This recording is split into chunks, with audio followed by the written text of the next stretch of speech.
my beautiful Foodie Phonics friends, and welcome to my lovely sunny kitchen. Although it is a little bit cold, even though the sun is shining, because it's nearly winter where I am. I have got a double whammy of excitement for you today. As you can see, I've already baked some delicious chocolate cupcakes, but these are not just ordinary chocolate cupcakes. They are chocolate cupcakes that anyone with an allergy can eat and enjoy. They are delicious. I may have tried one or two already. These cupcakes are not made with any milk. They're not made with eggs. They're made with different sugar, because in my family we can't eat sugar. There's someone who is not quite allergic to sugar, but eating sugar makes them sick because they have diabetes. Do you know what an allergy is? Well, an allergy is when someone eats certain kinds of food, it makes them really sick. And this month, the month of May, is Food Allergy Awareness Month. Did you know that every year we have 12 months in a year? We're not going to sing our alphabet song this morning. We're going to sing the months of the year song. Listen out for the month of May. Are you ready? It goes like this. January, February, March, April, May, June, July, August, September, October, November, December. Those are the months of the year. Did you hear the month of May when we sang? Well, the month of May is the month for food allergy awareness. So, you can get this recipe for free today when you download a book by my friend Rebecca Greene.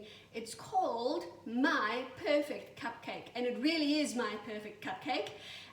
I'll put the link in the comments below for you to download the book today. It's free, and if you're overseas, it's today and tomorrow. In fact, I think Australia too is today and tomorrow.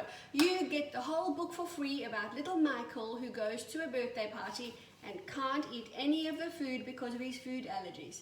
But he comes up with a plan, and he makes the recipe for these perfect cupcakes that everybody with any allergies can eat.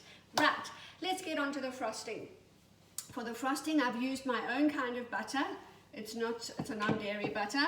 I've used my own sugar substitute because we can't use sugar. And I've used non-dairy milk. Can you see in there, slightly different color to normal milk, non-dairy milk. The recipe does say to use a mixer, but I've used my blender. Some of you would know my trusty blender from all the smoothies I've made before. And of course my little whisk, my kitchen magic helper, gets rid of all the lumps. So our frosting is ready to go. I've got my knife over here to scoop some out. It's nice and thick. Oh, doesn't that look delicious? Oh, and I added some cocoa to make it chocolate frosting because they're chocolate cupcakes. So let's begin. We're just going to take a dollop and we're going to spread it on top. Oh, that already looks delicious, and I can tell you the cocoa, oh, and the butter, yes, I did mention the butter. Cocoa and the butter mixed together have made a most scrumptious topping for your allergy-free cupcakes. I wonder, do you have any allergies, boys and girls? Would you like to let me know in the comments and tell me what you use to make allergy-free food that you and all your family can enjoy? Or perhaps you know a friend who's got allergies, and perhaps you can bake them these delicious cupcakes as a special treat.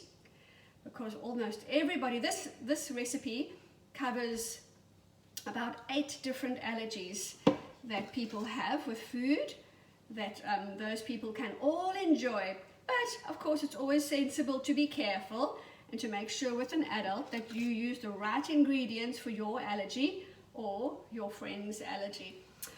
Wow, don't those look delicious? I can't wait to get stuck in. Be sure to download the book today for free, and you'll find the recipe for my perfect cupcake. Thanks for joining me, Foodie Phonics friends. Happy baking. Bye for now.